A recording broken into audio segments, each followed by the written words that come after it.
Okay. Hi, everyone. Welcome to the Nurse Talk Podcast. I'm your host, nurse photographer. And on this episode, we have Mama RN. Um, Hello, Mama RN. Para sa Hello. mga nanonood, Mama RN is one of the first guests natin dito sa podcast. And we're gonna talk about Yes. the transition from skilled nursing facility to endoscopy, common challenges, no, cost of living, and mga buhay sa Amerika. So, Mama RN, kumusta? Kamusta? Okay naman ako. Ito, may sakit. Pero go-go lang. Di naman mukha, di ba? Di halata, di halata. Yes, yes. Okay. Ikaw ang kamusta? Biglang ikaw ang interview ko dito. No? Joke lang. Okay naman 'no, less than a year na lang yung contract ko sa employer ko. Mabilis lang, 2 years. Congrats! Yeah, so wala pang plano kung lilipat ako or magse-stay ako, pero tingin ko lilipat ako. Okay. Abangan si nurse photographer. Interviewin din Mhm. natin siya. Oo naman, sige, schedule-an tayo. Correct. Ano, Okay. Ah, go. wait lang, Ma'am Oren, para sa mga bagong nanonood, can you share us your YouTube channel and also small introduction lang? Kasi alam ko marami ding bago lang sa channel, eh. Yeah, so I'm Mama RN. I have YouTube channel. Bigay mo na lang link. Yeah, po sa description So box down below. again, I'm a nurse immigrant from Indiana. I based in Indiana. I started in SNF and now I'm in endoscopy in the hospital. So bago ako mag-endoscopy, ang dami din natin pinagdaanan bago tayo mapunta ng endoscopy. Yan. So mamaya, kwento natin yan. Unless Yan, gusto mo na kwento okey. ko ngayon. Okay, maya-maya. Okay, so teka, Subscribe! so Ayan. yan, tama yun. Before we start, guys, please support our channel by subscribing and comment lang kayo Yes. sa comment section down below. Ngayon, so mabilis lang din 'no, naalala ko lang before ka nag-migrate from the Philippines to US, ang staffing agency mo ay tama ba? Direct hire ka, 'di ba? Direct Direct hire. hire ka. Yep, oo.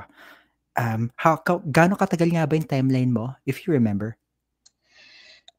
From application, about a year and a half kasi COVID time yon. So, medyo fast track siya dahil during that time, pandemic, kinlose lahat ng non-immigrant visa, di ba? So, ang inopen lang is all healthcare worker, essential workers, tapos yun, kaya medyo mabilis yung sa amin dahil kami lang yung pinaprocess. So, and mabilis yung sa akin dahil bago pa ako mag-apply sa kanila, lahat ng papers ko ayos na.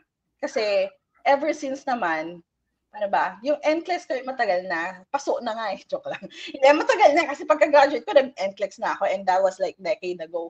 Tapos, hindi ko lang siya na-process kasi nagpamilya na ako. And then later on, nung nag-COVID na, ng pandemic, which is bigla na lang napag-decision na, ready na, sige, mag-apply na tayo ulit abroad. Lahat ng papers ko ayos na. So, ilalatag ko na lang. Kaya pagka-file nila, andan na yun kaagad. Kaya mabilis. Yun. Meron na akong IELTS, visa screen, and such bago pa nila maipasa yun. Kaya yun yung advice ko sa mga iba na, lalo na sa mga ibang nagsasabi na ang tagal, ganyan. Matagal talaga kasi kung ngayon ka palang magsisimula mag-NCLEX, plus yung mga papers mo na kailangang ayusin, IELTS, visa screen, ganyan. Matagal talaga. Pero kung andyan naman na lahat ng papers mo and all, mabilis na yun. Kaya, huwag niyo na antayin na mag-apply kayo ng agency bago niyo ayusin, di ba? Make sure na ayos na. Yun, ang edge. Totoo yun 'no, tsaka sobrang laking ginhawa yun 'pag from kaka-graduate mo pa lang, hindi magtatagal mag-e-NCLEX ka agad kasi medyo fresh pa 'no, Mhm. sa tao yung nursing knowledge. Unlike me, nag-file lang ako ng NCLEX ko parang 9 years after my graduation. So, ako natagalan ako, ang tagal ko nag-aral para sa Uh-huh. NCLEX. And then also totoo yung sinasabi mo na paghandaan ng papers mo, naku, na mabilis na lang yun, Mhm. latag-latag na lang. And para sa mga nanonood, Mag-aagawan ka na yung lang din. oo, tsaka mas magandang offers ng mga employers at eto napansin ko lang, posible na mas mababa yung contract mas maikli yung contract 'pag handa na lahat ng papers mo kasi ikaw na nag-shoulder ng lahat. Kasi base sa mga nakakausap ko, pag yung iba sa mga employers, pag sila pa yung sasagot ng mga, NCLEX mo, visa screen and everything, mas mahaba yung kontrata nila. Ayun. Oh, hindi ko yun alam. Pero based sa experience ko na meron na akong lahat. May mga agency pa rin na hindi naman nila shorten. So kaya hindi ko rin alam kung talagang siguro kasi yung sa amin naman, well, hindi naman sinagot ng agency, pero may parang pa-bonus sila as far as I remember. May pa-bonus silang binigay na dahil okay ka na, parang ganun. Pero I think hindi naman sinagot lahat ng fees ko, parang ganun. Kasi ang contract ko is 3 years din eh. So mahaba yun. Mahaba yun compare sa iba na may mga 2 years. Yun. 2 years kasi ako eh. Yun nga eh, di ba? 2 years ka, ako 3 years. Saka kasi, nung time na yon, iba kasi yung plano ng pamilya ko. Siyempre, fresh grad, bata pa ako, di ba? Ang nagde-decide pa lang sa iyo noon, mga magulang mo. Yun. So wala kasi ako mami noon, daddy na lang. Ang daddy ko sa relatives ang nagde-decide for me that time na pagka-graduate. Kasi syempre, kapag ka-graduate mo, excited ka mag-work. So, ako, nagpaalam kagad ako, ang uso nun, call center, di ba? Sabi ko, pwede ba ako magtrabaho na kasama ng mga friends ko, ganyan, sa call center habang nag-aantay ng result ng board exam. Kasi nag-aantay pala ako ng board exam noon. As in, kaka-board ko lang, tapos nag-aantay. Siyempre, di ba, matagal sa atin ang result. So, sabi sa akin na hindi ka mag-work, ganyan. Punta ka na lang sa sa lola mo, tita mo, ganyan. So, pinadala ko, taga California sila. So, pinadala ko sa California ang plan lang talaga nun ay parang mga 2 weeks. So, wala ako masyadong dalang kahit ano din. Tapos, nung nasa California ako, lumabas na yung result ng boards na nakapasa na, ganyan. So, biglang change of din, nasabi nila, pumasa ka na, nurse ka na, ganyan. Doon na rin ako nag-oath sa embassy ng California ako nag-oath for the license. And then sabi nila, huwag ka nang umuwi. So, ang plan talaga noon is hindi na ako uuwi. Adjustment of status ang gagawin sa amin. So, sabi nila, sige, mag-NCLEX ka na rin. Sabi ko, paano ako mag-NCLEX? Wala akong notes. Yung notes ko lahat nasa Pilipinas. Diba? So, parang, sabi, may library naman dito. Syempre, hindi naman tayo sanay yung library, diba? Sabi ko, parang, gusto ko yung notes ko, ganyan. Pero, syempre, kinaya naman natin yung na ipasa.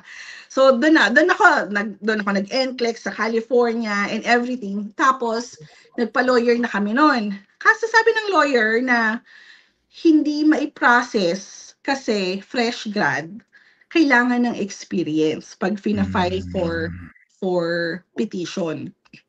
So, yun doon kami nagbago na ng plan. So, kailangan ko umuwi, pinauwi nila ako na ang plan lang is mag-experience at least 2 years tas babalik. Which is, hindi na kasi nag-enjoy na ako sa buhay. Nag-enjoy na ako na, ganito pala ang feeling mag-work and all hanggang sa tuloy-tuloy na. Tapos hindi ko na na-prioritize na mag-abroad ulit. Kaya meron na akong kaya yon. I mean, na-process namin yung lahat pagka-graduate ko pa lang. Ayun ang kwento. Ang galing, no? Anong year ka nun? I mean, anong age mo? Batch 2008. Hindi ako nalalayo. So, matanda na ako. Hindi pa. Pero alam mo, may advantage, no? Pag nakapunta ka ng States before. Kasi parang it opens your mind sa mga possibility ng pag-nurse ka pala sa ibang bansa. Parang, oh my gosh, ito pala yung mga possibilities.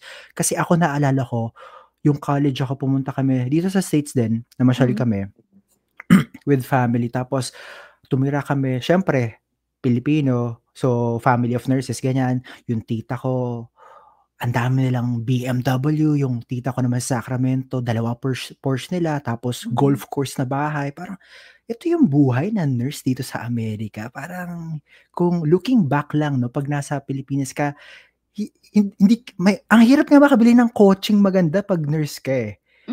Diba? Parang, What? Tas dito BMW. Na para lang sa mga mahilig sa mga kotse. Kotse.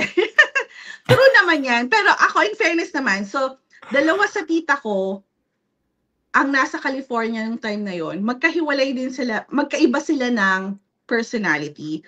Yung isang nurse, yun yung mga usual na may mga bahay, may ang kotse ay ganito, ay kotse ay ganyan.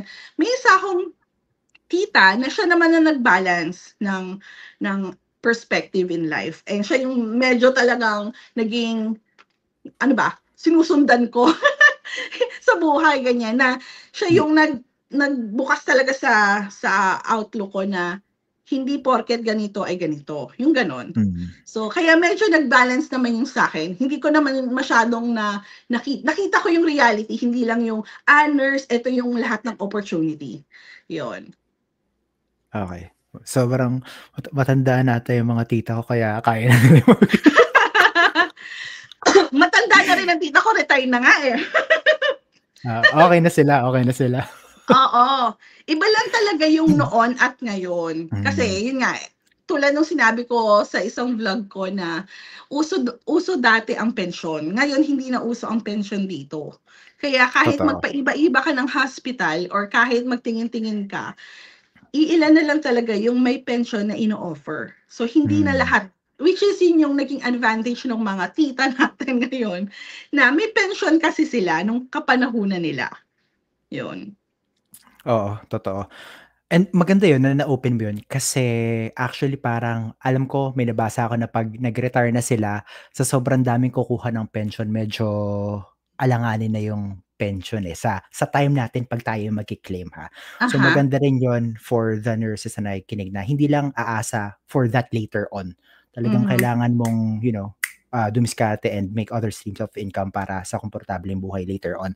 Pero, nalalayo na tayo sa topic natin. So, ang pag-uusapan natin, ang buhay mo na. Ang dadal ko talaga eh. Kontrolin mo lang ako. Okay. So, from skilled nursing facility to endoscopy nurse, bakit endoscopy yung napili mo? So, from SNF, paano ba? Yearly kasi ako nagsa-self-assess ng sarili. No? May ganun ako eh. So, yearly ako nagsa-self-assess na ito na ba yung gusto ko? Yun. So, hanggang sa nag-isip ako na okay, hindi ko gustong magtagal sa SNF. So, anong unit ang gusto kong puntahan next?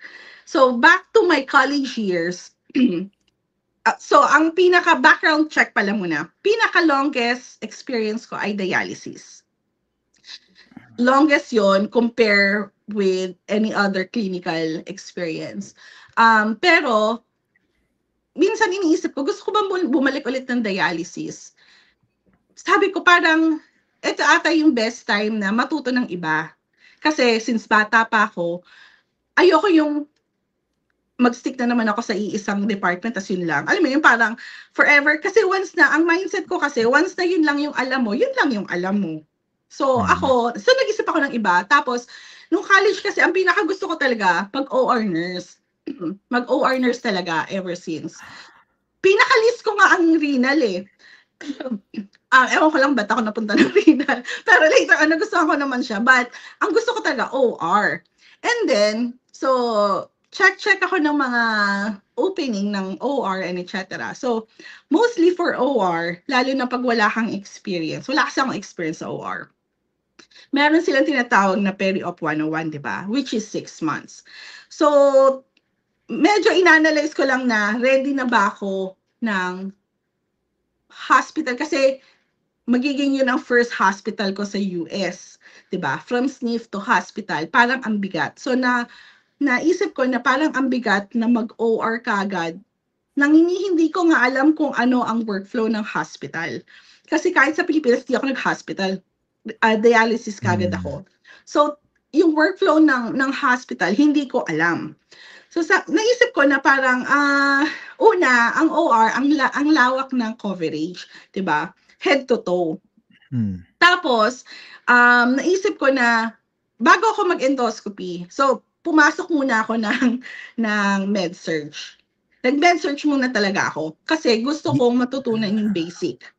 So Dito sa yun yung Amerika? pinakauna kong pinasukan sa hospital. Parang 10 months ata, 11, basta going to 1 year, parang few months, 11 months ata, parang 1 month na lang, 1 year na ako noon eh. So nag-med-surg ako, adult surgical ang pinasukan ko. Kasi sa hospital na pinasukan ko, hiwalay yung medical at surgical. So, ang pinili ko sa surgical kasi nga, parang gusto kong i-prep yung sarili ko na, okay, kung mag-OR ako, dapat nasa surgical area na ako. So, pumasok ako ng surgical unit para lang matutunan ang pump, IVs, mga ganyan, blood draws, basic knowledge as a nurse sa floor. And then, yun lang naman talagang plano ko na matutunan lang yung basic. Hindi ko planong magtagal sa med-surg at yun. So, dahil yearly nga ako nag-a-assess after siguro mga 9-10 months, sabi ko, okay, malapit na ako mag 1 year. Ready na ba akong mag-iba ng linya? So, tingin ulit ako ng OR. Sabi ko parang, bakit parang half-hearted ako? Kasi ganun ako kasi lagi. Hindi ako pumapasok sa isang bagay nang hindi ako fully parang yung pakiramdam ko, malakas kasi ang aking intuition sa mga bagay-bagay. So pag ganyan hindi ako fully sure na gusto ko dun sa areang yun, ayoko siyang i-push. And then, so sabi ko, teka lang, okay, OR, ano ka ba mga ibang department? So, ni-research ko lahat or open ka lang ng career search, marami kang makikita. So, makikita mo lahat iba't ibang area, cath lab, IR, mga ganyan. Yun yung mga procedural. Pero ang one thing na gusto ko talaga na parang in-specify ko sa sarili ko, bedside o procedural. So, sabi ko, hindi, procedural lang talaga ako. So, yun. Ngayon, sabi ko, OR, masyadong malawak, head to toe. Bakit hindi tayo may isang coworker sa med-surg noon, charge ko pa siya, na sabi niya, kasi nakakwentuhan ko na siya about anong linya, kung ikaw magre-retire, ganyan, anong linya gusto mong, saan ka magre-retire, mga ganon. Tapos sabi niya na, why not check endoscopy? Wala rin naman akong idea sa endoscopy. Hindi ko nga alam kung paano ginagawa yung sa endoscopy. Alam mo yun? Sobrang wala. Pero kasi, nung ni-research ko siya, pag ni-research mo naman siya, mariresearch mo naman talaga lahat. So, procedural na parang OR, pero naka-focus lang siya sa GI. So, dun ko siya sabi ko, okay, so GI lang. Sakto naman, si Sean, gustong pumasok sa hospital na pinapasukan ko. Si Sean is my friend sa SNF na umalis din, tapos yun. So gusto niya pumasok sa med-surg ko, kaso hindi siya nakuha doon. Nakuha siya sa endoscopy, sumakto. So nakuha siya sa endoscopy. Tapos sabi ko, hala, teka lang, gusto ko din pumasok ng endoscopy. Bakit? Kala ko ba, baka kailangan na experience and all. Tapos sabi niya, so bagong-bago pa lang siya that time. And then sabi niya, nako, hindi kailangan ng may experience, ganyan. Sabi ko, sige, sabihan mo nga ako ulit kapag may opening. Parang few months, on training pa rin siya noon. Sabi niya, may opening na kami, tara na, apply na, ganyan. So, nag-apply ako, internal transfer lang naman kasi nasa hospital na ako noon eh. Siya, kakapasok lang yan ng hospital namin. Tapos ayun, nag-apply na, tapos bahala na, sabi ko bahala na kasi ang ko naman, although parang 95% gusto ko na siya. Gusto ko na mag-endoscopy. Ayoko na mag-OR. So, sabi ko, sige, go, apply. Tapos, during the training, sabi ko, bibigyan ko sarili ko ng 5 months after training. Kasi hindi mo naman pwedeng i-judge yung sarili mo na gusto ko ba to o hindi. During training kasi, hindi mo talaga siya magugustuhan kapag ongoing ka pa lang, di ba? Malalaman mo na lang ang mga bagay-bagay kapag medyo okay ka na dun sa unit na yun. So, yun yung advice ko sa lahat ng tao. Huwag kayong magpabugso-bugso na, kanya nahirapan ka lang, ayaw mo na. Diba? Maraming ganun eh. Wow. Yung nahirapan na, ayoko na, gusto ko na lumipat, ganyan. Kasi every training, mahirap. I mean, kahit mag-med-surg ka, kahit saan ka, lagi naman ang training, laging bago eh, mahirap talaga. Hindi ka pwede mag-design ng ayaw mo na dahil lang sa nahirapan ka. So, yun. Binigyan ko ng 5 months sarili ko, sabi ko, andito pa rin ako, nag-enjoy ako, ganyan. So, ayun, kaya nag-stay na ako ng endoscopy. So, from that hospital, nag-move ako ng isa pang big hospital, pero nagstay ako as PRN. Dito, doon sa hospital kong yun. So, PRN ako sa hospital na yun, sa pinanggalingan kong endoscopy. Tapos, lumipat ako ng Trauma 1 Hospital na endoscopy. Just because of the bonus. Yun. Tapos, hanggang sa doon ko lalong natutunan or na-realize na, okay, gusto ko na talaga siya. Yun. Yun ang storya ng endoscopy. So ngayon, gaano katagal ka nang nasa endoscopy? Ngayon, siguro magto 2 years. Wow. Di ko na maalala. Nag 1 year ako,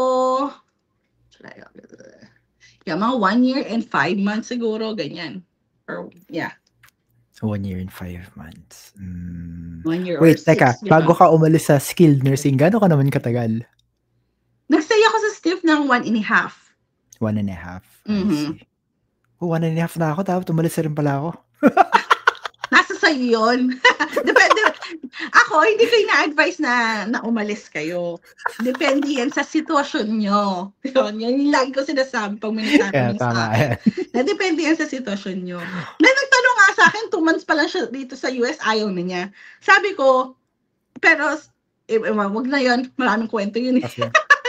Pero parang maraming ganun din, no? Kasi nag-uumpisa ka lahat mahirap, maraming adjustment. Oo. Talagang, oo. Kaya sabi ko, huwag kang magdidesisyon nang nahirapan ka. Kasi lahat mahirap. Kahit sabi mo umalis ka, hindi mo sure kung sa susunod mo lilipatan, hindi ka mahihirapan. Diba? Lagi kang mahihirapan sa umpisa. Oo. Yeah. Okay. Teka. Tapos mga in-between na yan, nag-PRN ako sa iba. I mean, may mga nagre-rehab pa ako ng PRN. Ang sipag mo. Wow. Hindi kasi, ganito ang nangyari nga, nakakatawa. So, nasa med-surg ako, di ba?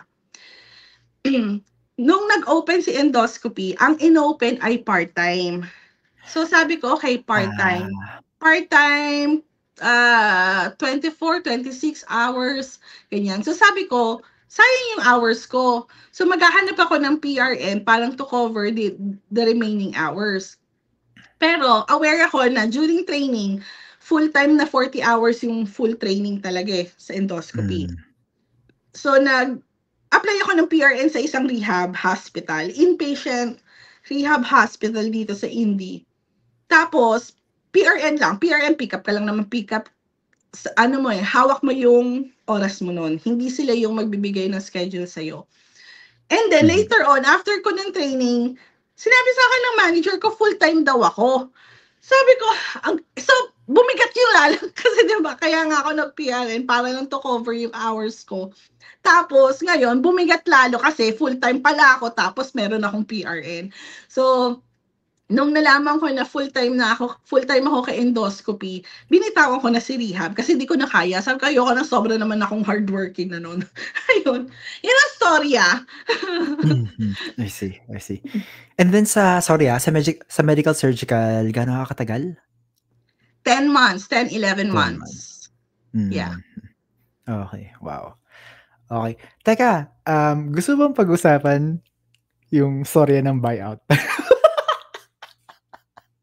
Anong pag-uusapan doon? Depende. Kasi may mga bagay na hindi pwede pag-usapan. Bawal. Okay. Mahirap na gawin yun? Parang, kunyari mag-apply ka lang, ganyan, kailangan ba ng lawyer or magkano usually mababayaran, ganun? Kung magbabuyout ka, para ka lang nag-resign. Ganun lang siya. Okay. So, nag-resign ka, tapos, kakausapin ka syempre. Tapos, kung hindi ka makukuha sa magstay, which is talagang lagi naman ganun kahit saan naman, di ba? Lagi kang kakausapin to stay. Kung talagang desidido ka nang umalis, then, yun, bibigyan ka, hindi naman sila katulad dito na namimilit. Tatanungin ka lang once. Pag sinabi mong hindi, talagang decided ka na, bibigyan na lang sa'yo yung paper na how much mabayaran mo. Okay. Ang advice ko, kung sa mga magbabuyout, kung dahil lang nasistress kayo sa area nyo, tapos ang dami-dami yung problema. Hindi kasi may nakausap ako. Na yun nga sinasabi ko maraming story. 2 months. 2 months pa lang siya rito. Pero ang dami yung problema. Pero feeling ko kasi yung problema niya, hindi lang dun sa unit. Hindi yung unit yung problema niya, kundi may problema siya talaga sa buong buhay niya. Like, Internal, okay. ang dami niyang stress sa buhay niya. Like, family niya sa Pilipinas, family, yung anak niya, ganyan. So, sabi ko sa kanya, parang ang gusto niya mag-buyout kasi nasistress siya. Sabi ko sa kanya, nasistress ka hindi dahil sa unit mo. Hindi ko siya nire-recommend mag-buyout kasi lalo kang masistress. Hindi ko sasabihin hindi naging stressful ang pagba-buyout. Na-stress din ako sa pagba-buyout. Kasi, sabi ko nga sa inyo, itatry ka to stay, di ba? Kaya nga ako nawala ng ilang months during that time na active ako sa vlog tapos biglang nawala ako for some time, di ba? Na-stress din ako. Kaya ako sinasabi na kung gusto niyo lang umalis for the sake na escape, don't do it. Kasi mas-stress din kayo. Pero kung yung basis niyo to buy out is talagang license, yung nakasalalay na yung license nyo, may mga bagay-bagay na nang hindi safe talaga, na hindi na ikaw yung problema na talaga yung environment, then go. Pero wag kang magbabuy out ng ganyan, 2 months ka pa lang dito sa US. Alam mo naman ngayon sa admin ng ano natin, 'di ba, ng bansang to, hindi pwede yung 2 months. Kundi uwi ka din ng Pilipinas, 'di ba? Kasi vocal na sila diyan na yung mga pinadala rito tapos umalis. Pero yung 1 year, na naka 1 year ka talagang try ka mag-work talaga for them at hindi lang nag-work out. Yun, okay lang yun. Hindi mo kailangan mag-lawyer unless magsusuka against your employer. Okay. Yun lang. Okay, para sa mga nanonood, magandang perspective yung sinabi ni Mama RN na yung rason kung bakit ka magba-buyout. Okay, tama yan. Kung may pera ka din, ayun, then go. Pero yung kung wala kang pera, tapos gusto mo lang umalis, tapos mag-aasa ka sa mga ospital. Kasi guys, sasabihin ko sa inyo, yung hospital, hindi siya mas malaking rate sa SNF. Kung tutuusin, mas malaki yung sinusweldo ko nung nasa SNF ako more than nung nasa hospital ako. Just because sa SNF, kompletong-kompleto yung oras mo, more than pa nga di ba? Kumaga, OT ka pa. Kaya nakakapag talagang ka. Saka ang SNF, nagbibigay talaga ng malaking sahod kasi wala silang makuhang nurses. Sa hospital, may bracket yan. Depende sa hospital. May hospital na ang basis ng bracket, gaano ka nakatagal na nurse, USRN nurse. Like, NCLEX pass, kung kailan ka na nakapasa ng NCLEX. So, kahit sabihin mong 20 years ka ng nurse sa Pilipinas, kung ngayon ka lang nag-NCLEX, good as new nurse. Pero depende pa rin nga yun sa hospital, di ba? Yeah. Sinuwerte lang ako na pagka-graduate ko, pumasa na rin ako ng NCLEX. Agad. So, ako, kung gaano katagal akong nurse, gano'n na rin ako katagal na nurse sa NCLEX. Gano'n. Anyways, yun. Kasi yung pera, guys, kung gusto niyang umalis, tapos doon niyo palang iisipin saan niyo kukunin yung pambayad, mas-stress kayo nun diba? Pero kung meron na kayong plano kung paano niyo siya babayaran, then fine. Pero yung kung sabihin niyo lang as escape, just fix kung ano yung problema instead of, umalis. Hindi ko siya ina-advise na umalis just because pagod ka na. Yun. Ayun. May tatanong ako, nakalimutan ko. Tumatanda na ata ako. Ano mo lang ako, interrupt mo lang ako kapag dire-diretso ako magkwento. Okay. So, teka. Okay, pag-usapan natin yung siguro from SNF to endoscopy. Ano yung challenges mo sa skilled nursing facility as compared naman sa mga challenges mo sa endoscopy? Ang challenges ko sa SNF, kasi during that time, kasagsagan pa rin ng COVID. So, maraming Amerikanong ayaw magtrabaho. So, kasi kung i-compare ko ngayon, mas marami nang nag-work na CNA and staff sa SNF compare ng time namin na maraming uma-absent, pag may COVID case, ayaw na magtrabaho, mga ganon. So yun yung naging struggle namin na lagi kang short staff. Na dumating sa point na ako yung nurse, ako pa CNA. Yun. Bigat na. Kung ganyan na yung level na, na nararanasan nyo sa SNF, yun, pwede na kayo, diba? So, ito yung mga naranasan ko. Ito yung mga basis ko kung bakit ayoko na. Diba? Ako yung nurse, hawak ko mga 18 to 20 patient at night. Ako pa CNA kasi yung CNA ko na na-assign sa that night, hindi pumasok. Ngayon, syempre, i-raise mo naman yung management, diba? So, 2 unit lang naman kami, long-term care sa rehab. Sa rehab ako lagi. Dumating din sa point na ako lang yung natatanging RN. So, ako lang RN sa baba, tapos sa taas, agency nurse, tapos QMA. Walang RN. Na umabot sa point na kapag may naging problema sa taas, ako pa yung aakyat sa taas para ako pa yung, kasi nga RN. Yung scope ba ng responsibility, ganun. So, lahat yung documented. Yun din yung advice ko sa iba na kung may nangyayari sa inyo sa facility nyo, wag lang puro, ay, hindi ko sasabihin kasi wala naman silang gagawin. Tapos gusto mong mag-resign, di ba? Dito, pag hindi mo ni-raise, hindi siya nangyari. Ako, every time na nangyayari yon, lahat yun documented. Email, text, kung usually, ang management tatawagan ka and hindi yun recorded. So, every time meron akong communication over the phone, lagi ko siyang ginagawa ng documentation through writing. Either email, either text. So, lahat yun, lahat na nangyayari sa akin during that time, documented, including staff assignment. May copy ako nun na ako lang mag-isa. Ginagawa ko yon just for the sake na kapag dumating yung time na hindi ko na kaya at kailangan ko talagang umalis at mag-buyout, meron akong mga proof and basis na bakit kailangan ko umalis? Bakit I don't feel safe? Yung ganun. Kasi hindi kami umabot sa mga korte-korte. Pero pwede, di ba? Pwede ko silang issue or what. May grounds May marami ring akong kasabayan na same na kumausap sa akin na sige, iyan natin. Pero ang hirap kasi ng mag-file ng ganyan kung ako lang ang spokesperson, di ba? Parang ako lang pala ang lalaban in behalf of everyone. So hindi, sa akin, kung ano yung laban ko lang. Which is, kung ako naman naging okay, umalis ako naging okay na. Gets mo yun? Na kahit sabihin kong, alam kong meron akong pwedeng ilaban, hindi ko na ginawa yun. Pero meron pa rin ako ditong proof kung in case na gusto ko pang in the future. Pero hindi kami umabot sa ganun. Naging okay naman kami umalis. I mean, graceful exit ba? Ganun. Okay. Yun. Ayun. Grabe, ang ganda nun So, sa mga nanonood din, ibang level yung talagang i-document mo lahat. At actually, hindi yung ina-advise, sa mga forums na nag-guide din or sumusupport sa mga nurses na talagang you document everything.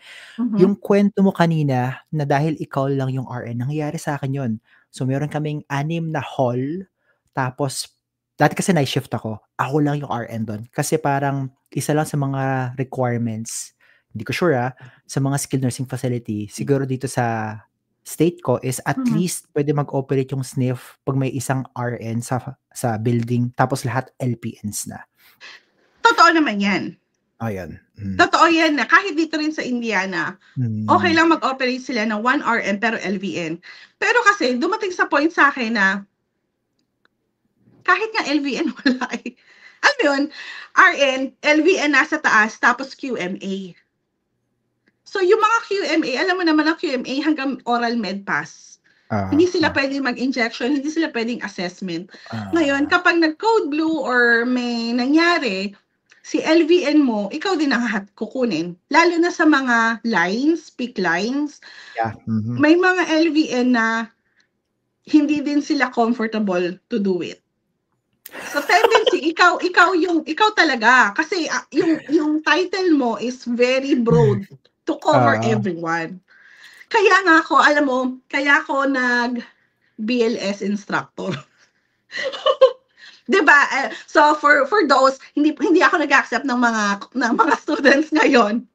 Pero BLS instructor ako. Pero bago ako naging BLS instructor, because of that sniff, nung nagkakaroon na ng Code Blue, first Code Blue ko nun, syempre, mawiwindang ka. Kasi first mo nga, first sniff, first lahat. So sabi ko sa sarili ko, teka lang, ito na yung sitwasyon, nagiging critical. I have to be expert in what I do. Kaya ako nag-BLS. Hanggang sa nag-lead na, sige gusto ko mag-instructor. Dahil doon, dahil sa mga Code Blue incidents ng sniff, yan. Ayun. I see. Oo. Okay, share ko lang para sa mga nanonood na papuntang skilled nursing facility. So ako, ang nangyari sa akin sa night shift ko, walang charge nurse. Ako lang yung RN doon. So every time na may mga IV push or kailangan ibigay yung basta anything na IV, sabihin natin may hall na ako, tapos may 4 na patient sa kabilang hall na kailangan ng may IV. Ako kukuha nun. Tapos kailangan ko mag-draw ng blood sa 3 pasyente all over the building. So pupuntahan ko rin yun. So, takte yung ganun.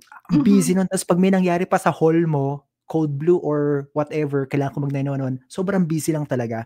Kaya dati nun, ayoko na.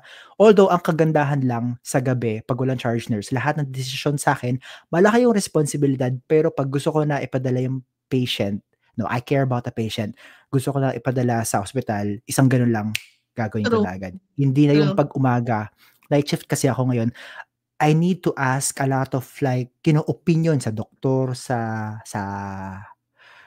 charge nurse pa or sa unit manager, ganyan. So, minsan nade-delay lang, which is ako, ayoko. Kasi what if parent mo yun, di ba? Or family member mo. Ano lang ang tagal. Pwede pa natin siyang ma-save as soon as possible. Okay, parang yun lang. Yun ang maganda doon. Yeah, I agree din na always just send them out.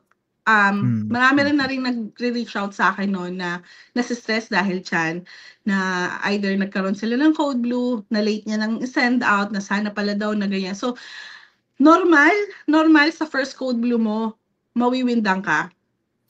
Nawindang din ako, first Code Blue ko. First Code Blue ko, naiyak din ako kasi first Code Blue ko normal yun, so it's okay. Na-revive ko, na-send out, bumalik sa amin, pero hindi na kinaya. I mean, kasi, craniotomy case na So yun, yung mga bagay na hayaan mo silang magsabi kung sabihin nila na, meron kasi silang percentage for readmission. Yun yung, parang pinapasa nila yung report na yun sa state, na kailangan hindi sila more than for that percentage na mag-readmit. Kaya ayaw nilang magpa-send out lagi ng pasyente. Pero, para sa akin, kung sa tingin nyo talaga alanganin, lalo na kung full code, just send them out. Huwag nyo nang isipin yung mga management kasi hindi naman kayo nila babackupan Yun. Tsaka pag RN ka tapos LPN sila, parang pwede mo i-defend yun kasi ikaw yung RN Diba? RN. Okay. Kasi maraming tao na kapag kunya nag-Code Blue or may nangyari sa pasyente, sobrang stress na parang mali mo ba, ganyan. Ang advice ko, hindi kayo masusu kung nagawa nyo lahat. I mean, na vitals nyo before, after, anong ginawa nyo? Kunyari, nag-fall, nagkaroon ng injury. Ano yung ginawa nyo after that incident? Hindi kayo masusu kung masusu kayo kung wala kayong ginawa. Yon pala. More than sa may ginawa kayo. Kaya wag kayong mag-work kasi things happen. So, hindi mo naman masasabi ko anong pwedeng mangyari talaga sa sniff. Pero, ang mahalaga is ano yung nagawa mo during that incident. So, yun yung pinaka-critical. Before and after, yun yung critical na kailangan magawa nyo. Nag-vitals kayo, nag-document ba kayo. Kasi kung nakita nyo na lang, tapos sinend out, hindi kayo nag-vitals at all, medyo tagilid din kayo nun. Pwede kayong masu kasi based on documentation, anong ginawa nyo, di ba? So, yun yung advice ko din. Always protect yourself, 'di ba? Mhm. Sa mga documentation. Okay. So, ikaw yung nag-transition ka sa balik lang tayo sa endoscopy, yung nag-transition ka sa endoscopy, ano yung common challenges mo? Sa endoscopy, challenge, yung sa teching lang naman kasi totally different world siya. Ah, So, siyempre, sa bedside, saka sa peri-op world, yung pagte-tech, scrub tech, ganyan, yun yung ibang-iba. Yun lang naman. Pero the rest, okay lang. Ano siya, so natututunan, ayun. hmm, yan maganda natututunan. Tama, tama. Kung So, hindi masasabi ka mo ba mhm, oh, ano kung sabi hindi mo, sorry? ka kung hindi Kung ka hindi ka kung ikaw yung taong ayaw mong may mga gano'ng tao, yung hindi teachable person. Hindi ka makaka-survive kahit saang unit ka. Yun lang yung hmm, masasabi ko. Kasi marami din naman nagtatanong sa'kin na, "Mahirap po ba sa endoscopy?" Ganyan, "Kaya ko ba sa endoscopy? Para sa'kin ba yung endoscopy?" Technically, ah, hindi ko siya masasabi kung para siya sa'yo o hindi. oo. Ang lagi ko lang sinasabi, teachable person ka. Kung teachable person ka, kakaya mo yun. Pero kung ikaw yung taong ang weak mo na nga, nega ka pa, hindi mo siya magagawa. For real. Oo, Real talk. wag Ayan, gano'n, nire-real talk ko wag na gano'n kayo kasi. ha. Kung ikaw yung taong medyo weak, tapos nega ka pa, yung ang daming reklamo muna bago matuto, yung ganon. Hindi ka Oo, makaka-survive. Kasi sa endoscopy, team na yung kasama mo. Andiyan ng doktor, anesthesiologist, nurses, lahat yan as a team. Sa endoscopy kasi, sa procedural, you work as a team. Hindi na kayo yung sarili-sarili. Sa bedside kasi more of your own time management. Ikaw na yung bahala paano mo aayusin mga pasyente mo. Ikaw on your own. Sa endoscopy, kahit sa OR, hindi tatakbo ang isang kaso nang ikaw lang ang magaling. hmm, So, diyan ka makakarinig na kailangan makinig ka kung tinuruan ka ng doktor, tinuruan ka ng nurse, tinuruan ka ng tech. Kung ikaw yung taong ganyan na mataas ang ere, ayaw mo nasasabihan ka, hindi ka talaga makaka-survive. Yun ang masasabi ko. Hindi siya sa unit, kundi sa person. Kaya hmm, rin sinasabi ko din sa kong vlog no na kung meron kang mga flaws sa sarili mo, yun ang improve mo. Huwag kang maghanap ng unit na dito ako. Alam mo yun? Kasi yung mga katulad ng mga may nabasa kasi ako sa Lefora no na yun nga, pag hindi ka naka-jive ng tao or ng team mo, ganyan. Kung ikaw yung sobra namang introvert, hindi ka marunong makipag-usap, kahit lumipat ka pa ng ibang unit, ikaw na yun eh. Alam mo yun? Hindi yung mga tao sa paligid mong mag-a-adjust for you. So oo, make sure oo. din, always do self-assessment. Ikaw ba, wala ka rin bang flaws? So improve yourself bago mo sabihin na yung unit is really not for you. Hmm, Ayun. oo, oo at marami din kasing parang yun yung ano, eh, yung tingin nila or anggulo nila, eh, 'no? Kailangan talaga ng self-improvement and you Mhm. should, develop ways on how to communicate. For example, nung kunyari yung mga pasyente na for example 'no, 'pag may pasyente na parang medyo maraming reklamo tapos lahat ng kasama mo naiinis dun, ako ang style ko, I would try to win that person. Para pagdating sa'kin chill lang siya tapos lahat aaway.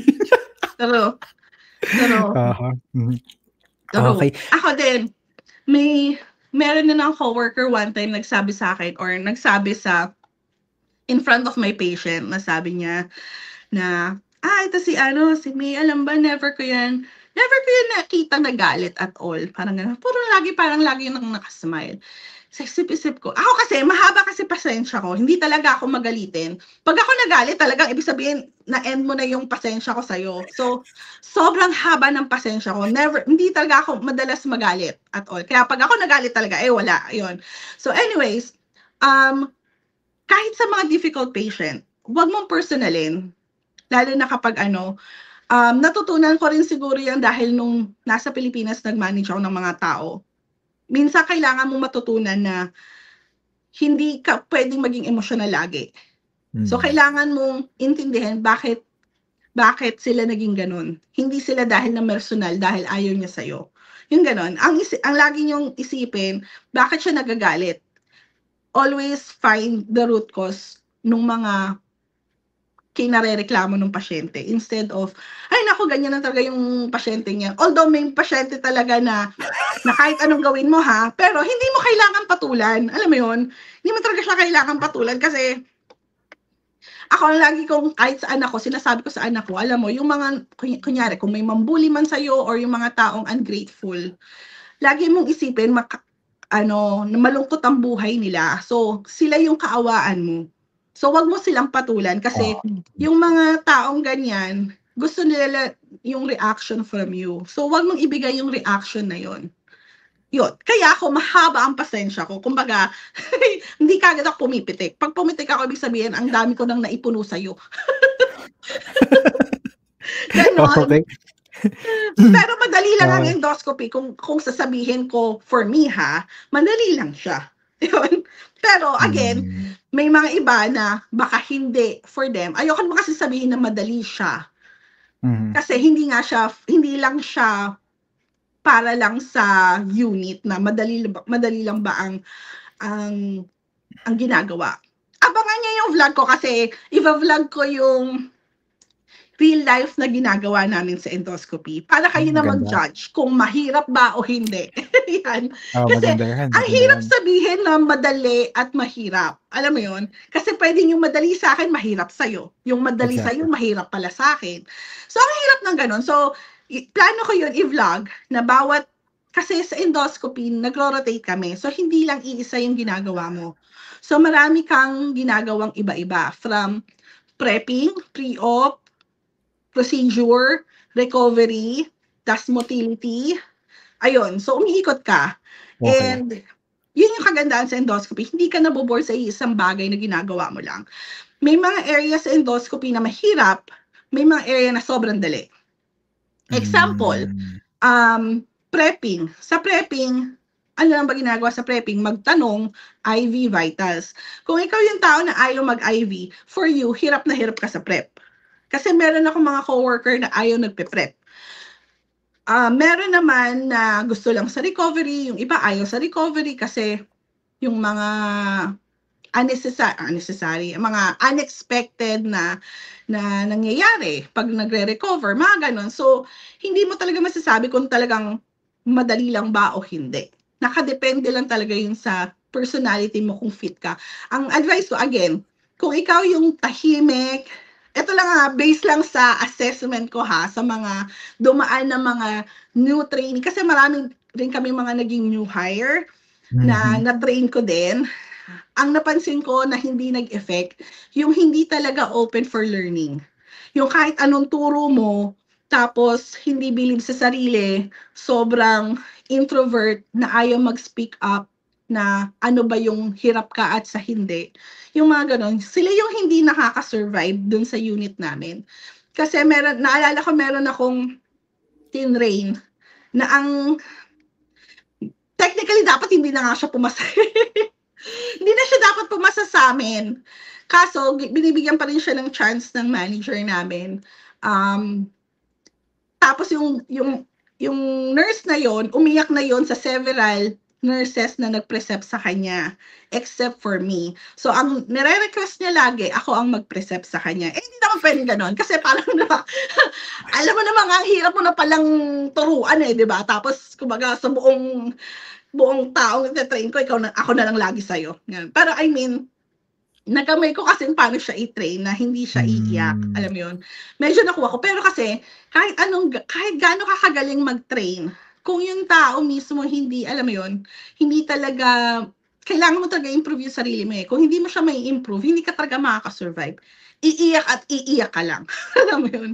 So, at sa kahit sa ang unit yun, hindi lang yun sa endoscopy. Pero yun nga, again, hindi ko sinasabing sobrang hirap. Kasi, na-float na ako sa ICU. Para, pwede ko nang masabi na believe ako sa med-surg. Yun. Believe ako sa med-surg kasi sa dami ng, kahit sabihin mo yung acuity, hindi kasing lala ng acuity ng ICU. Iba pa rin yung focus mo lang sa isa sa dalawang pasyente kaysa sa 5 na pasyenteng, ang nakakabwisit kasi doon yung mga pasyenteng hindi naman needy, hindi naman kailangan talaga ng call light na tinatawag ka for unnecessary things, di ba? Yun yung nakakaubos oras. Yun yung medyo nakakapagod lang sa med-surg na unlike sa ICU nga makaka-focus ka, kaya doon sa mga ICU nurses, intindihin niyo yung mga nasa ER kung bakit hindi magaganda yung lines, 'di ba? Uso yan sa mga TikTok, 'di ba? Na pag ICU ka, ang ganda ng lines mo, ang ayos ng lahat ng ayos mo sa pasyente. Compare sa ER na pinadala na lang ng ER yung pasyente, ganito lang itsura. Kasi ilan lang ba pasyente mo? Isa, dalawa. Tutok ka na diyan. Yung buong araw mo, yan lang ang tinututukan mo. Ayun lang naman. So parang para sa akin, bawat unit, iba-iba tayo talaga ng mga responsibility. Lahat tayo may mabibigat na responsibility. Hindi lahat madali. Ayun. Oo. Actually, mahirap talaga yung medical surgical, kaya marami ding talagang maalis na no? Pero, helpful siya ha. Helpful na nag-basic ka sa med-surg. Hindi ko lang talaga kayang magtagal doon. Pero, masasabi ko na helpful siya na mag-med-surg ka kahit 6 months lang. Para lang matutunan mo yung workflow ng whole hospital. Pag nakapag-med-surg ka, kasi meron din akong naging ka-work sa endoscopy, fresh grad, diretso endoscopy, walang idea. May mga makukuha kang patients sa endoscopy na kailangan mo ng knowledge from the med-surg. So sila, yung coworker kong yun, tatakbo sa may experience na nurse. So kaya ako sinasabi na helpful pa rin na mag-med-surg ka kahit 6 months, 3 months, maintindihan mo lang ano yung workflow ng pagpasok ng pasyente sa ospital, saan manggagaling, paano natatransfer, paano na nale-level up of care yung mga patient, yung mga ganitong assessment, paano mo siya i-handle, ano na yung kagad ginagawa, yung mga ganon. Sobrang helpful siya. Kaya ako rin talaga pinush yung sarili ko. Hindi ko naman pinlano na mag-med-surg Pero pinush ko yung sarili ko na I have to learn a little bit sa med-surg. Yun. Kasi sobrang helpful niya talaga nung nag-endoscopy ako. Yun. Advantage talaga, no? Masasabi mo ba, yung nag-transition ka from skilled nursing facility to endoscopy, nakakuha ka ng pay cut? Kasi mataas magpa-salary ang SNF o not much? Kasi marami akong kilala na from their transition from skilled nursing facility to, hospital, nakasukuha sila ng pay cut kasi para nag-start sila at the bottom. Iniisip ko magkano ba sweldo ko nun. Medyo, pero hindi naman malaki. Kaya hindi ko masyadong, naramdaman ko lang dahil nag-day shift, nag-night pala ako ng med-surg. Nung nag-sniff ako to med-surg, hindi masyado kasi parang $1 lang difference nung ibinaba. Bumaba ako ng $1 or parang pinantay lang sa akin yung pay ko from sniff sa med-surg. Yun. Kasi kinover naman Alam mo, ito rin pala guys, ang technique dyan, hindi porket galing kang sniff, huwag mong tingnan ang sarili mong as mababa. Depende yan paano mo ibebenta yung sarili mo. So, ang advice ko, instead of saying you came from sniff, which is a nursing homes, why not, lalo na kung nag-rehab ka, hanapin nyo kung saan yung strength. So, di ba sa nursing homes, di lang naman nursing homes, long-term care at all ang sniff. Kung nag-rehab ka, focus on rehab. So, isell mo yung sarili mo in terms of handling acute rehab instead of saying, I came from sniff, I came from nursing homes and all. And, totoo yung, ang tatawag dito, yung, kalimutan ko, yung linyang, parang hindi break it till you make it Fake it. Yon. Yung parang maging bilib ka sa sarili mo na alam mo yung mga bagay-bagay. Mga ganon. Nung nag-apply ako to med-surg, hindi ko sinabi na, alam mo yun, hindi ko sinabi na SNF lang po ako, na nursing homes po ako, ganyan. Talagang inano ko na charge nurse ako ng acute rehab. Ito yung nagagawa ko sa isang acute rehab na nag-handle ako ng maraming ganito, number of patients, ano yung mga nagagawa mo sa rehab. Sa SNF, ginagawa natin wound care, di ba? Ostomy, feedings, ano pa ba? Yung mga wound vac, ginagawa natin yan lahat sa SNF. Sa hospital, hindi yan ginagawa. May hiwalay na wound care nurse na gumagawa for them. So, try nyo yun na parang yun din yung i-raise nyo na skills nyo na I can do everything, I can do this and that, ganyan. Kasi yun nga, spoiled pagdating sa hospital na ikaw as a med-surg nurse, hindi ka na yung gagawa ng mga wound vac mo, ganun. Meron na kasi silang wound nurse, mga ostomy mo, may hiwalay sila na gumagawa nun. So, hindi rin lahat ng mga nurse na sa hospital nanggaling sa SNF. They don't know yung scope ng ginagawa ng mga nasa SNF na nurses. So, kaya siguro din sila nabilib at hindi na nila ako binaba. Ganon. Again, so depende nga yun sa pagbenta mo. Always look for your strength. Yun. Ayun. Nakipag-negotiate ka pa ba? I tried. Sa hourly? I tried. Okay. Pero meron kasi silang bracket na sinusunod. Oo. I see. Pero kunyari, transitioning from skilled nursing facility to hospital, better ang benefits and differential sa hospital, no? Benefits siguro yes, unless yung SNF nyo nag-o-offer ng wala kasi usually sa SNF walang matching. 'Di ba? Yeah. So yun yung number one na naging benefit ng hospital, yung mga 401k with matching. Sa differential ngayon, hindi na masyado eh. As in, same lang ng SNF yung differential. Wala na. Technically, alam mo, hindi naman masyadong mababa ang SNF talaga. Nakakasabayan naman ng SNF sa hospital in terms of benefit, except for the matching. Yun lang napansin ko.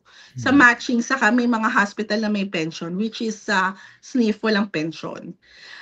Kung tutuusin, mas madali ang ginagawa sa SNF. For me, mas madali talaga. Humihirap lang siya sa dami ng pasyente. Yun lang lagi ko sinasabi na technically, kung i-compare ko dun sa lima mong pasyente sa med-surg, parang katumbas na rin yun ng 20 mo sa SNF. For real. Kasi binabalance din nila yan eh. Yung kahit sabi mo yung 5 mo, yung 3 doon, easy lang. Yung 2 doon, mahirap.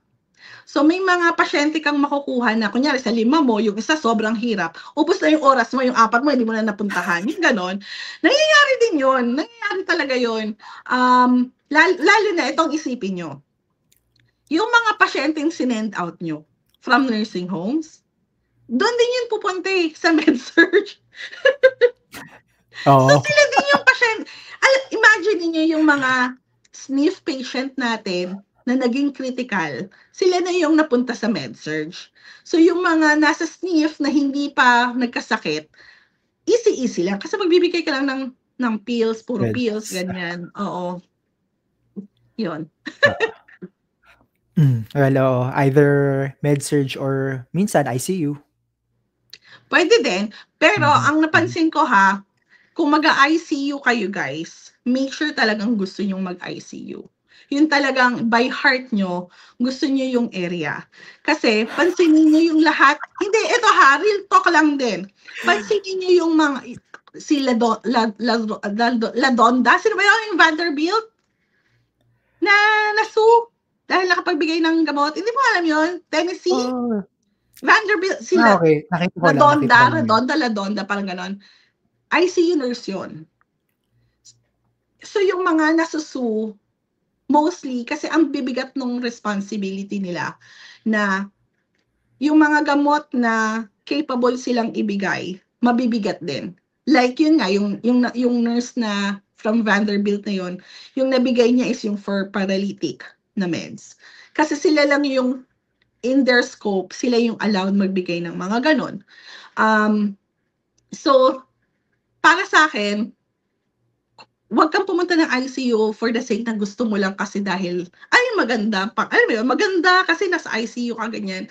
Pero kung hindi mo siya pala talagang gustong-gusto, huwag mong puntahan or else, mahihirapan ka din. Yun, again, nasa personality yan. Ayun. Okay. Okay, grabe. Ang dami mo namang na-share sa amin. Oo nga Sabi ko sa'yo, madaldal ako. May sore throat pa ako nito Okay, I think we're okay na sa mga trabaho natin. Let's talk about lang yung buhay niyo lang sa Indiana. Kamusta yung cost of living dyan? And kamusta yung mga rent? For example, kunyari, can you share ikaw magkano yung nire-rent nyo? Is it like a 1-bedroom, 2-bedroom, 2-bath, ano yun? Cost of living sa Indiana is very low. As in, sobrang cheap dito. Pero sa city ko, hindi. So, I live in Carmel, which is the most, expensive? Pinakamahal. Yes, pinakamahal na city. So, kung sasabihin ko yung rent namin ngayon, wag niyong i-judge na, ganun, mahal din pala sa Indiana, ganyan. Kasi, sige, ang rent namin ngayon is nasa 1.7, 2-bedroom. Okay. 1.7 plus. Hindi ko na maalala exact. Basta nasa 1.7 plus. May garage. And mahal na yun kasi sa ibang, lumabas ka lang ng Carmel, pwede ka nang makakuha ng 900, 1,000, na rent. Which is mura talaga. Yung sa amin kasi, luxury apartment na kasi ito Kaya medyo mahal. I see. Kaya yun, kaya ako sinasabi, kaya nagdi-disclaimer ako kasi baka sabihin na, hindi naman pala mura, yung ganon. Yun. Ang binabayaran ko rito kung bakit kami nag-stay dito, kasi yung school system ng Carmel, ang top school sa Indiana. And isa rin siya, mataas ang ranking niya, national. So, marami rin, yung school na rin na to, maraming siyang na-provide na scholars nationally. Like presidential scholar, ganyan na under that school. So, technically, itong school yung hinahabol dito. Kaya yung mga tao, dito pumupunta because of that school. Yon.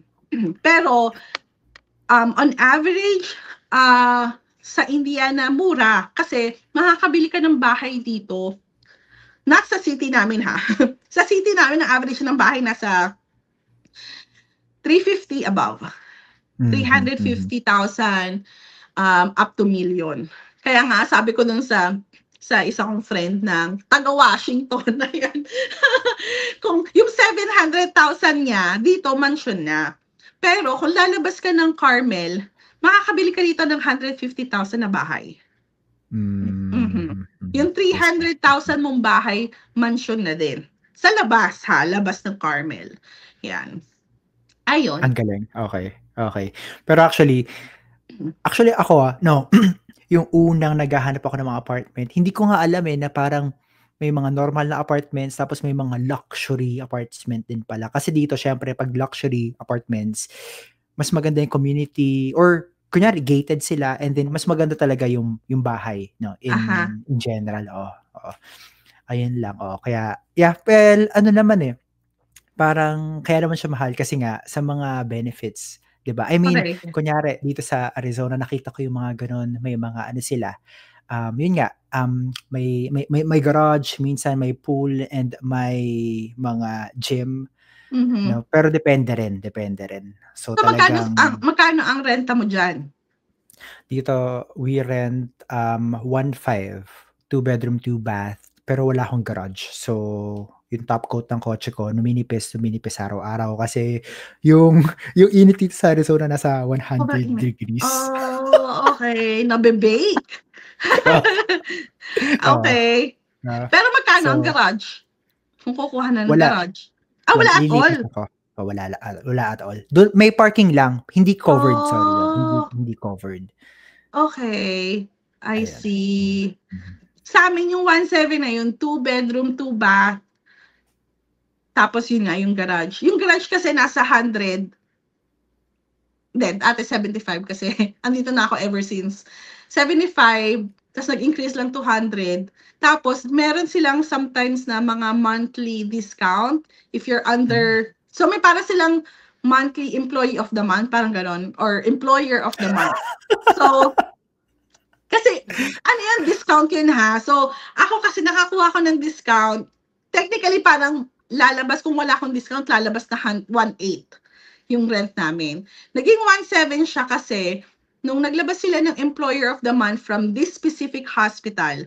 So, tinanong ko, paano, kasi syempre andito na ako, tas ngayon lang lumabas yung ganun. Sabi ko, paano ako makaka-avail ng ganyang employer of the month? Na I'm from ganito, sinubmit ko yung ID ko na I work for this hospital. And then, inaccept naman nila. Kaya ako nagka-discount. Kaya naging, parang na minus 100 or minus 66 or what. Basta ganon. Minus 100 din yun in your monthly rent. Yun. Wow, di ko nga alam na may mga ganun eh. Oo, maging active kasi kayo sa community nyo. Yun. Active kami rito. Medyo gusto namin yung community namin dito. Kaya, sa city namin, kaya talagang, kahit naglipatan ng lahat ng mga tao, hindi kami lumilipat. Ganon. Okay. Wow, okay. Tingin ko marami na wala ka. Amen. Sino ba nakamute? Ay, no, wala. Ako. Narinig mo ako? Wala akong naririnig. Hello.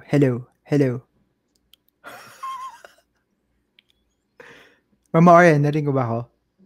Wala akong naririnig. Okay, type ko na lang. Wait, okay. Hello? Narinig mo ba ako? Oo. Ikaw ang hindi ko marinig. Teka lang. Ayan. Sige, message mo na lang. Ayan. Mama RN, para sa mga waiting for their PD at gusto mag-migrate sa Amerika, anong tips and message mo?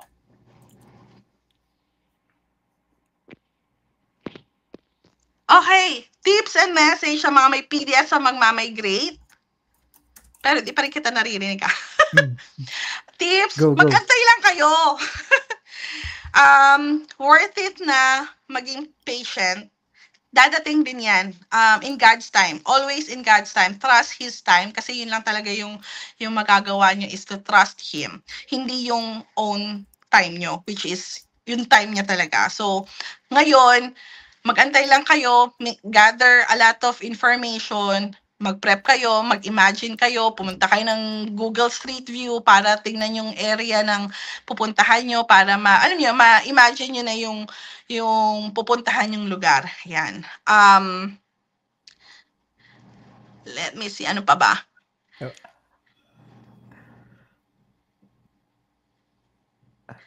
Ayun lang.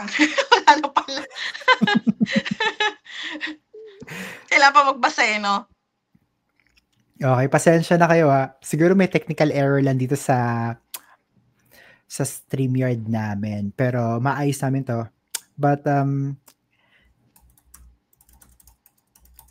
any more message, Mama RN?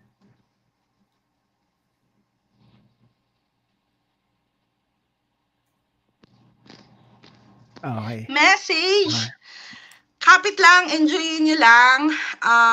Pag nandito kayo, normal lang na ma-stress, adjustment period, huwag kayo kagad na maloka. Reach out pa rin sa mga taong, mga friends, family and friends. And ano pa ba? Yun lang, kapit lang. Yung isang taon, hindi kagad kayo magiging okay ng isang taon at hindi rin ina-snap na magiging milyonarya kayo rito. It takes time. Enjoyin niyo lang muna na ang i-prioritize niyo yung trabaho niyo, maka-adjust kayo. Wag kayong humabol sa mga taong, ay ba si ganito, may ganito, may ganyan na. So, wag niyo habulin yung mga ganon kasi masi-stress lang kayo. So, isipin niyo lang sarili niyo and enjoyin niyo lang yung new chapter in life. And ayun lang. Tapos, dito marami namang opportunity at anytime, pwede kayong magpaiba-iba ng trabaho kung gusto nyo. Wag kayong maipit lang sa iisang lugar, ganyan. And always open yourself to opportunities and learnings. Ayan. So, ayun lang. Thank you rin for having me.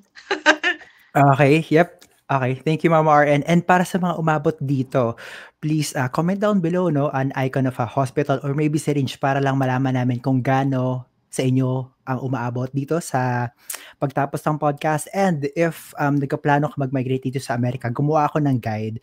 Makikita nyo sa store ng channel ko ng The Nurse's Ultimate Guide for Finding an Employer here in America. Mura lang siya, digital product. Pag binili nyo, matadownload nyo na agad. And okay, Mama RN, thank you for the time here. And guys, please subscribe to our channel and please support. And thank you. Bye-bye, Mama RN. Bye-bye.